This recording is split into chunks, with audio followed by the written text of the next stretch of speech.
Welcome to our channel. My name is The Whisperer, and today's story will be The Dead Letter Room. So, let's start without wasting our time, and if you like my story, subscribe my channel. She looked down at the blood splattering over the hundreds of envelopes displayed before her. She felt every heartbeat pump it out and bring her closer to death. Her head was light. Her body was weak. She finally slipped off of her chair into the forgotten pile of mail that she was becoming part of. Someday, he said from behind her, someday we will find the solution and Annabelle will be beautiful again. Weeks before, the punishment seemed inhumanly cruel. All Cassidy had done was sneak into a restricted area for a story.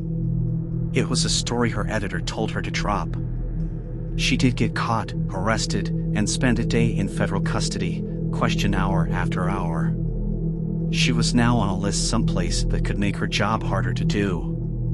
But to send her to the dead letter room at the post office? That was over the top. Cassie's editor made his anger plain. You want adventure? You want mystery? Then I have a place for you. Thus, she was dispatched to the dead letter room to find herself a story. It had been a week. When she approached the postmaster about her request, he looked at her oddly and walked her down a dull, gray hallway, and then downstairs. In a corner was the dead letter room. He opened the door. There were stacks upon stacks of undeliverable mail. Some of it was sorted, but at some point, the person had given up or maybe died and was buried under the massive pile. The postmaster said, "Enjoy yourself." He closed the door and Cassie was left to her research.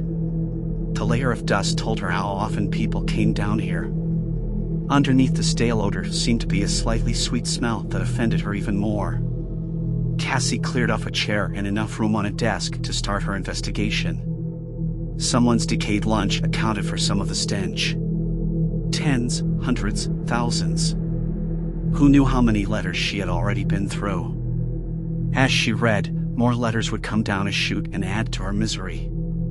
In her insanity, Cassie had begun to sort the letters into plies, but there was no rhyme or reason to these correspondences. She began to think that undead letters would have been a better description as more and more rose from their graves. Then she found a letter addressed to Annabelle. Annabelle. An unusual name from a forgotten time. The outside of the letter only included the town name and a local postmark. Cassie opened the letter. "My dearest Annabelle," it began. It was obviously a letter from her beau.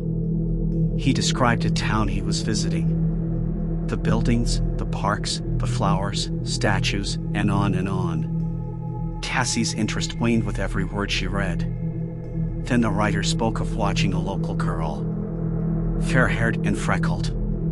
Green eyes. He said he followed her for quite some time before he found the perfect place to take her and slit her throat.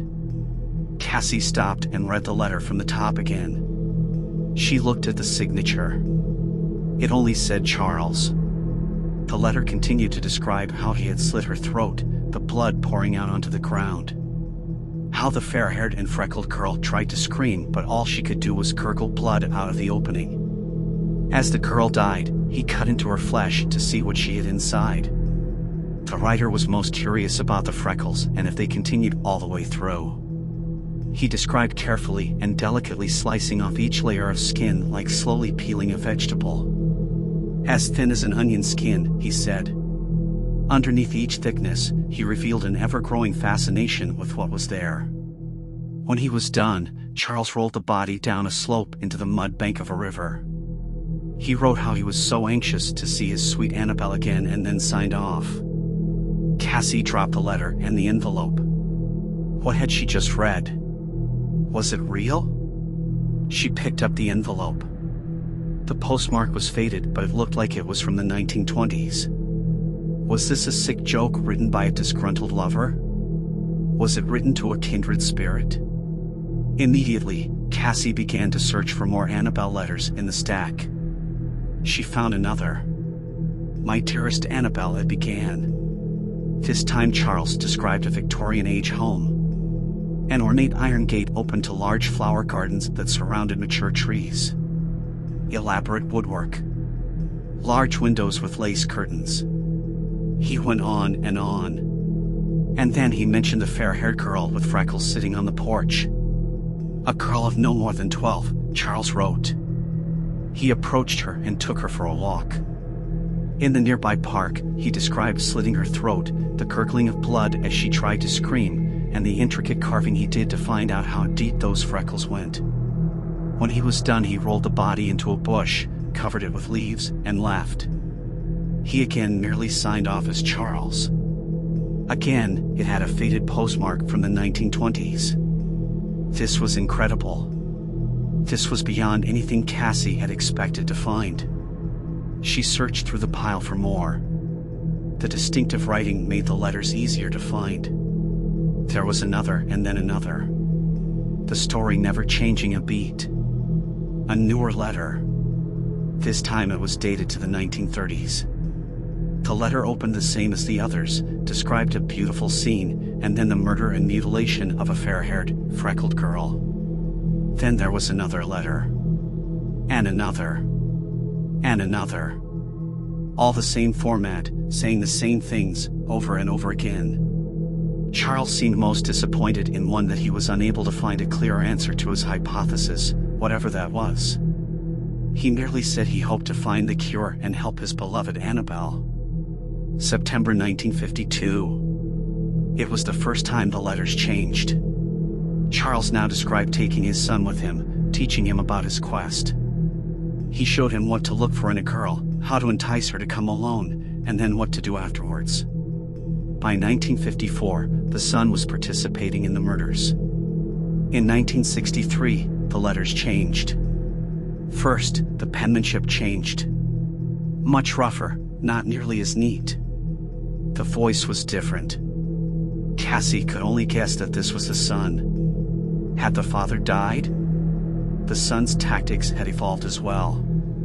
Now the writer lured the fair-haired and freckled-faced girls into his vehicle. He would then drive them to an isolated location before he performed his experiments. As she continued to find and read the letters, the writer was just as confounded as his father. Then in 1975, the writer talks about his son's first try and how pleased he was by his son's craftsmanship with the knife. 1996, there is a change in the letters again. The son taking over from the father. Why had no one heard of this? The story was breathtaking and terrifying. A family of serial killers. Father passing his obsession down to his son. And no one knows about it. Cassie began running through her mind the work she would need to do. Look through missing persons files. Sort through old police reports. She kept digging and digging through the pile of letters until she came to it. First, traces of blood. Then, a body. A woman. She was almost skeletal. The skin was shriveled. All over her, Cassie could see the cut marks on her skin. She could see the fair hair and freckles. Just like her. Behind her, Cassie heard the door shut and lock. She was paralyzed for only a moment, but it was moment enough for a hand to pull her head back and a blade to cut through her carotid arteries and her jugular. She tried to scream, but all she could do was spew blood from the wound.